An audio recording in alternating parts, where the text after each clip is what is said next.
प्रेम से बोलिए संतोषी माता की जय। प्रिय श्रोताओं, स्वागत है आपका हमारे चैनल पर। आज के इस वीडियो में मैं आपको सुनाऊंगी शुक्रवार के दिन सुनी जाने वाली संतोषी माता के व्रत की कथा। संतोषी माता का व्रत शुक्रवार के दिन किया जाता है, जिसको करने से सभी प्रकार की मनोकामना पूर्ण होती हैं और जीवन के कष्ट दूर होते हैं। तो कथा आरंभ करने से पहले आपसे एक आग्रह है कि अगर अभी तक आपने हमारे चैनल को सब्सक्राइब नहीं किया है, पहली बार चैनल पर आए हैं, तो चैनल को सब्सक्राइब करके बेल आइकन पर क्लिक कर लीजिए। और अगर आपको आज की कथा अच्छी लगे तो लाइक अवश्य करिए, क्योंकि आपके लाइक से हमें ये पता चलता है आपको हमारा वीडियो पसंद आया है। तो लाइक तो अवश्य ही करिए। तो चलिए अब शुरू करते हैं संतोषी माता के व्रत की कथा। एक बुढ़िया थी और उसके 7 पुत्र थे। 6 कमाने वाले थे, एक निकम्मा था। बुढ़िया माँ 6 पुत्रों की रसोई बनाती, भोजन कराती और पीछे से जो कुछ बचता तो 7वें को दे देती थी। परंतु वह बड़ा भोला भाला था, मन में कुछ भी विचार न करता था। एक दिन अपनी बहू से बोला कि देखो, मेरी माँ का मुझ पर कितना प्यार है। वह बोली, क्यों नहीं, सबका जूठा बचा हुआ तुमको खिलाती है। वह बोला, भला ऐसा भी कहीं हो सकता है? मैं जब तक अपनी आंखों से न देखूं मान नहीं सकता। बहू ने हंसकर कहा, देख लोगे तब तो मानोगे।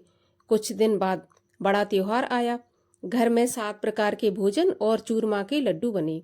वह जांचने के लिए सिर दर्द का बहाना बनाकर पतला कपड़ा सिर पर ओढ़कर रसोई घर में सो गया और कपड़े में से सब देखता रहा। 6 भाई भोजन करने आए। उसने देखा कि माँ ने उनके लिए सुंदर सुंदर आसन बिछाए, 7 प्रकार की रसोई परोसी और आग्रह करके जिमाती रही, और वह सब देखता रहा। 6 भाई भोजन कर उठे, तब माता ने उनकी जूठी थालियों में से लड्डुओं के टुकड़ों को उठाया और एक लड्डू बनाया। जूठन साफ कर बुढ़िया माँ ने पुकारा, उठो बेटा, 6 भाई भोजन कर गए, अब तू ही बाकी है, उठना, कब खाएगा? वह कहने लगा, माँ मुझे भोजन नहीं करना, मैं परदेश जा रहा हूँ। माता ने कहा, कल जाता हो तो आज ही चला जा। वह बोला, हाँ हाँ आज ही जा रहा हूँ। यह कहकर वह घर से निकल गया। चलते समय बहू की याद आई। वह गौशाला में उपले थाप रही थी। वहीं जाकर बोला, हम जावें परदेश को, आवेंगे कुछ काल, तुम रहियो संतोष से, धर्म आपनो पाल। वह बोली, जाओ पिया आनंद से, हमरो सोच हटाए, राम भरोसे हम रहें, ईश्वर तुम्हें सहाय। देव निशानी आपनी, देख धरू में धीर, सुध मत मेरी बिसारियो, रखियो मन गंभीर। वह बोला, मेरे पास तो कुछ नहीं है, यह अंगूठी है सो ले लो, अपनी कुछ निशानी मुझे दे दो। वह बोली, मेरे पास क्या है, यह गोबर भरा हाथ है। यह कहकर उसकी पीठ में गोबर के हाथ की थाप मार दी और वह चल दिया। चलते चलते दूर देश में पहुंच गया। वहां पर एक साहूकार की दुकान थी। वहां जाकर कहने लगा, भाई मुझे नौकरी पर रख लो। साहूकार को जरूरत थी। साहूकार बोला, रह जा। तो लड़के ने पूछा कि तनख्वाह क्या दोगे? तब साहूकार ने कहा कि काम देखकर दाम मिलेंगे। अब साहूकार की नौकरी मिल गई। वह सवेरे 7 बजे से रात तक नौकरी बजाने लगा। कुछ दिनों में दुकान का सारा लेन देन, हिसाब किताब, ग्राहकों को माल बेचना, सारा काम करने लगा। साहूकार के 7-8 नौकर थे। वे सब चक्कर में पड़ गए कि यह तो बहुत होशियार बन गया। सेठ ने भी काम देखा और 3 महीने में उसे आधे मुनाफे का साझीदार बना लिया। वह 12 वर्ष में ही नामी सेठ बन गया और मालिक सारा कारोबार उस पर छोड़कर बाहर चला गया। अब बहू पर क्या बीती सो सुनो। सास ससुर उसे दुख देने लगे। सारी गृहस्थी का काम करा के उसे लकड़ी लेने जंगल में भेजते। इस बीच घर की रोटियों के आटे से जो भूसी निकलती, उसकी रोटी बनाकर रख दी जाती और फूटे नारियल के खोपड़े में पानी। इस तरह दिन बीतते रहे। एक दिन वह लकड़ी लेने जा रही थी कि रास्ते में बहुत सी स्त्रियां संतोषी माता का व्रत करती दिखाई दी। वह वहां खड़ी हो कथा सुनकर बोली, बहनों, ये तुम किस देवता का व्रत करती हो और इसके करने से क्या फल मिलता है? इस व्रत के करने की क्या विधि है? यदि तुम अपने व्रत का विधान मुझे समझाकर कहोगी तो मैं तुम्हारा बहुत एहसान मानूंगी। तब उनमें से एक स्त्री बोली कि सुनो, यह संतोषी माता का व्रत है। इसके करने से निर्धनता, दरिद्रता का नाश होता है और लक्ष्मी आती है। मन की चिंताएं दूर होती हैं। घर में सुख होने से मन को प्रसन्नता और शांति मिलती है। निपुत्री को पुत्र मिलता है। प्रियतम बाहर गया हो तो जल्दी आ जाता है। कुंवारी कन्या को मनपसंद वर मिलता है। राजद्वारी में बहुत दिनों से मुकदमा चलता हो तो खत्म हो जाता है।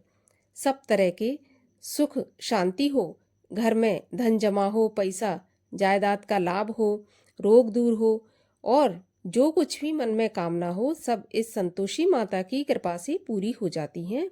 इसमें कोई संदेह नहीं है। वह पूछने लगी, यह व्रत कैसे किया जाता है यह भी बताओ तो बड़ी कृपा होगी। स्त्री कहने लगी, 1.25 का गुड़ चना लेना, इच्छा हो तो 5.25 का लेना या फिर 11.25 का अपनी सहूलियत के अनुसार ले लेना। बिना परेशानी, श्रद्धा और प्रेम से जितना बन सके सवाया लेना। 1.25 से 5.25 तथा इससे भी ज्यादा शक्ति और भक्ति के अनुसार लेना। हर शुक्रवार को निराहार रहकर कथा कहना और सुनना। इसके बीच क्रम टूटे नहीं। लगातार नियम पालन करना। सुनने वाला कोई न मिले तो घी का दीपक जलाकर उसके आगे जल के पात्र को रख कथा कहना, परंतु नियम न टूटे।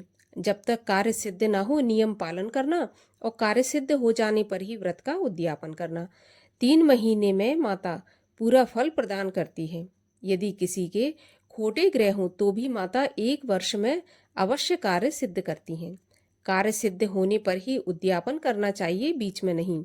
उद्यापन में 2.5 सेर आटे का खाजा, इसी नाप से खीर तथा चने का साग बनाना, 8 लड़कों को भोजन कराना, जहाँ तक मिले देवर जेठ भाई बंधु कुटुंब के लड़के लेना, ना मिले तो रिश्तेदारों और पड़ोसियों के लड़के बुलाना, उन्हें भोजन कराना, यथाशक्ति दक्षिणा देकर माता का नियम पूरा करना। उस दिन घर में कोई भी खटाई न खाए। यह सुनकर बुढ़िया के लड़के की बहू चल दी। रास्ते में लकड़ी के बोझ को बेच दिया और उन पैसों से गुड़ चना लेकर माता के व्रत की तैयारी करने लगी और सामने मंदिर देख पूछने लगी कि यह मंदिर किसका है। तब सब कहने लगे, ये संतोषी माता का मंदिर है।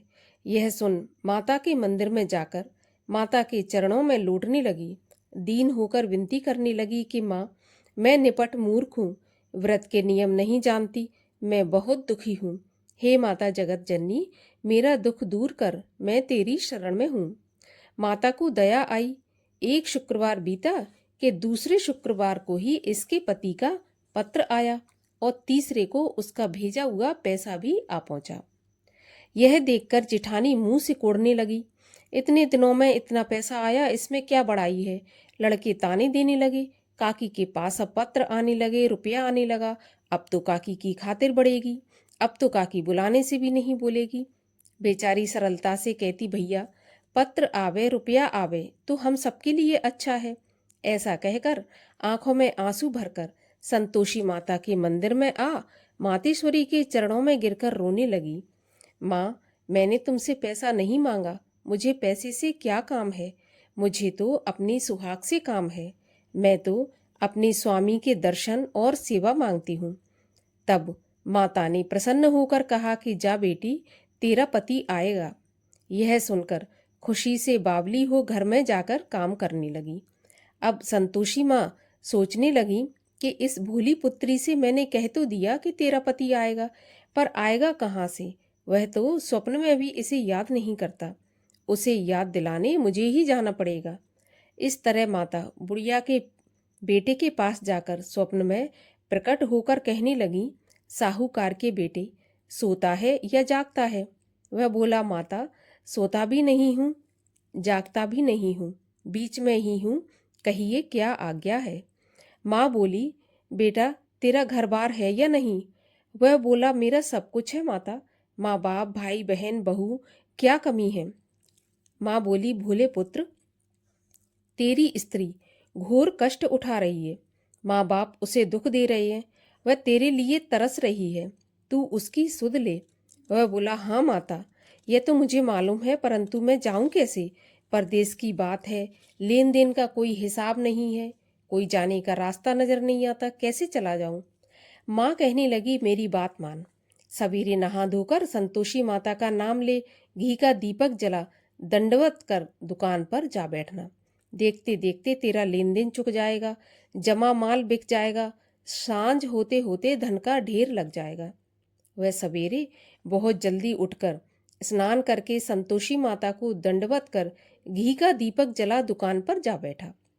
थोड़ी देर में वह क्या देखता है कि देने वाले रुपया लाए, लेने वाले हिसाब लेने लगे, कोठे में भरे सामानों के खरीदार नगद दाम में सौदा करने लगे।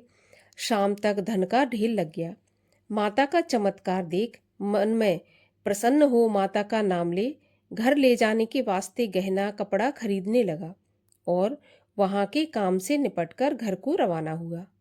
वहां बहू बेचारी जंगल में लकड़ी लेने जाती, लौटते वक्त माँ के मंदिर पर विश्राम करती है।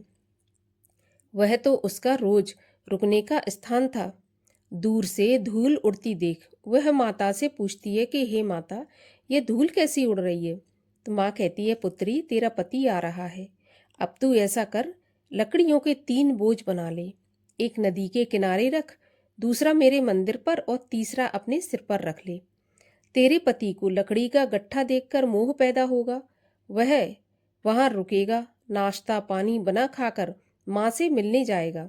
तब तू लकड़ियों का बोझ उठाकर घर जाना और बीच चौक में गट्ठा डालकर 3 आवाजें जोर से लगाना, लो सासू जी लकड़ियों का गट्ठा लो, भूसी की रोटी दो, नारियल के खोपरे में पानी दो, आज कौन मेहमान आया है। माँ की बात सुनकर बहुत अच्छा माताजी कहकर वह प्रसन्न हो लकड़ियों के 3 गट्ठे ले आई। एक नदी के तट पर रखा, एक माता के मंदिर पर रखा। इतने में ही एक मुसाफिर आ पहुंचा। सूखी लकड़ी देख उसकी इच्छा हुई कि अब यहीं विश्राम करें और भोजन बना खाकर गांव जाएं। इस प्रकार भोजन बना विश्राम कर वह गांव को गया। सबसे प्रेम से मिला। उसी समय बहू सिर पर लकड़ी का गट्ठा लिए आती है। लकड़ी का भारी बोझ आंगन में डालकर जोर से 3 आवाज देती है, लो सासू जी लकड़ी का गट्ठा लो, भूसी की रोटी दो, नारियल के खोपड़े में पानी दो, आज कौन मेहमान आया है। यह सुनकर सास बाहर आकर अपने दिए हुए कष्टों को भुलाते हुए कहती है, बहू ऐसा क्यों कहती हो, तेरा मालिक ही तो आया है, आ बैठ, मीठा भात खा, भोजन कर, कपड़े गहने पहन। इतने में आवाज सुनकर उसका स्वामी बाहर आता है और अंगूठी देखकर व्याकुल होकर माँ से पूछता है, माँ यह कौन है। माँ कहती है, बेटा यह तेरी बहू है, आज 12 वर्ष हो गए जब से तू गया है, तब से सारे गांव में जानवर की तरह भटकती फिरती है, कामकाज घर का कुछ करती नहीं, 4 समय आकर खा जाती है। अब तुझे देखकर भूसी की रोटी और नारियल के खोपड़े में पानी मांगती है। वह लज्जित होकर बोला, ठीक है माँ, मैंने इसे भी देखा है और तुम्हें भी देखा है। अब मुझे दूसरे घर की ताले की चाबी दो तो मैं उसमें जाकर रहूंगा। तब माँ बोली, ठीक है बेटा, जैसी तेरी मर्जी। यह कहकर माँ ने चाबी का गुच्छा पटक दिया। उसने चाबी ले दूसरे कमरे में, जो कि तीसरे मंजिल के ऊपर था, वहां खोलकर सारा सामान जमाया। एक दिन में ही वहां राजा के महल जैसा ठाट बाट बन गया। अब क्या था, वे दोनों सुखपूर्वक रहने लगे। इतने में अगला शुक्रवार आया। बहू ने अपने पति से कहा कि मुझे माता का उद्यापन करना है। पति बोला, बहुत अच्छा, खुशी से करो। वह तुरंत ही उद्यापन की तैयारी करने लगी। जेठ के लड़कों को भोजन के लिए कहने गई। उसने मंजूर किया, परंतु पीछे जिठानी अपने बच्चों को सिखाती है, देखो रे, भोजन के समय सब लोग खटाई मांगना, जिससे इसका उद्यापन पूरा ना हो सके। लड़के जीमने तो आए, खीर पेट भर कर खाई, परंतु याद आते ही कहने लगे, हमें कुछ खटाई खाने को दो, खीर खाना हमें नहीं भाता, देखकर अरुचि होती है। बहू कहने लगी, खटाई किसी को नहीं दी जाएगी, यह तो संतोषी माता का प्रसाद है। लड़के तुरंत उठकर खड़े हुए, बोले, पैसा लाओ। तो भोली बहू कुछ जानती नहीं थी, सो उन्हें पैसे दे दिए। लड़के उसी समय जा करके इमली लेकर खाने लगे। यह देखकर बहू पर माताजी ने क्रोध किया। राजा के दूत उसके पति को पकड़ कर ले गए। जेठ जेठानी बनमाने खोटे वचन कहने लगे। लूट लूट कर धन इकट्ठा करके लाया था, सो राजा के दूत पकड़ कर ले गए। अब सब मालूम हो जाएगा जब जेल की हवा खाएगा। बहू से ऐसे वचन सहन न हुए। रोती रोती माता के मंदिर में गई। हे माता, तुमने ये क्या किया? हंसाकर अब क्यों रुलाने लगी? माता बोली, पुत्री, तूने उद्यापन करके मेरा व्रत भंग किया है। इतनी जल्दी सारी बातें भुला दी। वह कहने लगी, माता, भूली तो नहीं हूँ, ना ही कुछ अपराध किया है। मुझे तो लड़कों ने भूल में डाल दिया। मैंने भूल से उन्हें पैसे दे दिए। मुझे क्षमा कर दो माँ। माँ बोली, ऐसी भी कहीं भूल होती है? वह बोली, माँ, मुझे माफ़ कर दो, मैं फिर तुम्हारा उद्यापन करूँगी। माँ बोली, अब भूल मत करना। वह बोली, अब भूल नहीं होगी। माँ, अब बताओ वह कैसे आएंगे? माँ बोली, जा पुत्री, तेरा पति तुझे रास्ते में आता मिलेगा। तो वह घर को चली। रास्ते में पति आता मिला तो उसने पूछा, तुम कहाँ गए थे? तब वह कहने लगा, इतना धन जो कमाया है उसका टैक्स राजा ने मांगा था तो वही भरने गया था। वह प्रसन्न होकर बोली, भला हुआ, अब घर चलो। कुछ दिन बाद फिर शुक्रवार आया। वह बोली, माता का उद्यापन करना है। तो पति ने कहा, करो। वह फिर जेठ के लड़कों को भोजन के लिए कहने गई। जेठानी ने एक दो बातें सुनाई और लड़कों को सिखा दिया कि तुम पहले ही खटाई मांगना। लड़के कहने लगे, हमें खीर खाना नहीं भाता, जी बिगड़ता है, कुछ खटाई खाने को दो। तो वह बोली, खटाई खाने को नहीं मिलेगी, खाना हो तो खाओ। वह ब्राह्मणों के लड़कों को लाकर भोजन कराने लगी। यथाशक्ति दक्षिणा की जगह एक एक फल उन्हें दिया। इससे संतोषी माता प्रसन्न हुई। माता की कृपा होते ही 9वें महीने उसको चंद्रमा के समान सुंदर पुत्र प्राप्त हुआ। पुत्र को लेकर प्रतिदिन माता जी के मंदिर में जाने लगी। माँ ने सोचा कि यह रोज आती है, आज क्यों ना मैं ही इसके घर चलूं, इसका आसरा देखूं तो सही। यह विचार कर माता ने भयानक रूप बनाया। गुड़ और चने से सना मुख, सूंड के समान होंठ, उस पर मक्खियां भिनभिना रही हैं। दहलीज में पांव रखते ही उसकी सास चिल्लाई, देखो रे, कोई चुड़ैल चली आ रही है, लड़को इसे भगाओ नहीं तो ये सबको खा जाएगी। लड़के डरने लगे और चिल्लाकर खिड़की बंद करने लगे। छोटी बहू रोशनदान में से देख रही थी। प्रसन्नता से पगली होकर चिल्लाने लगी कि आज मेरी माताजी मेरे घर आई हैं। यह कहकर बच्चे को दूध पिलाने से हटाती है। इतने में सास का क्रोध फूट पड़ा।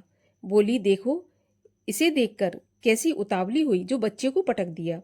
इतने में माँ के प्रताप से जहाँ देखो वहाँ लड़के ही लड़के नजर आने लगे। वह बोली, माँ जी, मैं जिनका व्रत करती हूँ यह वही संतोषी माता है। इतना कहकर झट से सारे घर के किवाड़ खोल दिए। सबने माता के चरण पकड़ लिए और विनती करके कहने लगे, माता, हम मूर्ख हैं, हम अज्ञानी हैं, पापी हैं। तुम्हारे व्रत की विधि हम नहीं जानते। तुम्हारा व्रत भंग करके हमने बहुत बड़ा अपराध किया है। हे माता, आप हमारा अपराध क्षमा करो। इस प्रकार माता प्रसन्न हुई। माता ने बहू को जैसा फल दिया वैसा सबको दें। जो यह कथा पढ़े उसका मनोरथ पूर्ण हो। बोलिए संतोषी माता की जय। संतोषी माता की आरती। ओम जय संतोषी माता मैया, जय संतोषी माता, अपने सेवक जन की सुख संपत्ति दाता।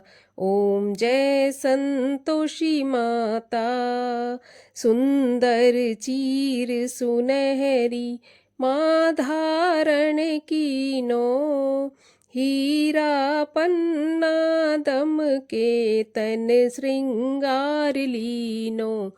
जय संतोषी माता, गेरू लाल छटा छवि बदन कमल सोहे, मंद हसत करुणामयी त्रिभुवन मन मोहे। जय संतोषी माता, स्वर्ण सिंहासन बैठी चवर ढुरे प्यारे, धूप दीप मधुमेवा भोग धरे न्यारे।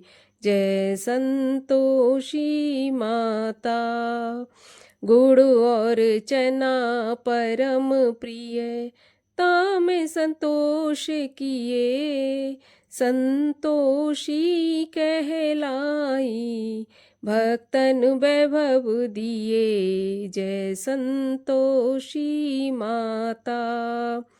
शुक्रवार प्रिय मानत, आज दिवस सोही, भक्त मंडली आई, कथा सुनत मोही, जय संतोषी माता। मंदिर जगमग ज्योति, मंगल ध्वनि छाई, विनय करें हम बालक, चरणन सिर नाई, जय संतोषी माता। भक्ति भाव में पूजा अंगीकृत कीजय, जो मन बसे हमारे, इच्छित फल दीजय, जय संतोषी माता। दुखी दरिद्री रोगी, संकट मुक्त किए, बहुधन धान्य भरे घर, सुख सौभाग्य दिए, जय संतोषी माता। ध्यान धरो जो नर तेरो, मन वांछित फल पायो, पूजा कथा श्रवण कर, घर आनंद आयो, जय संतोषी माता।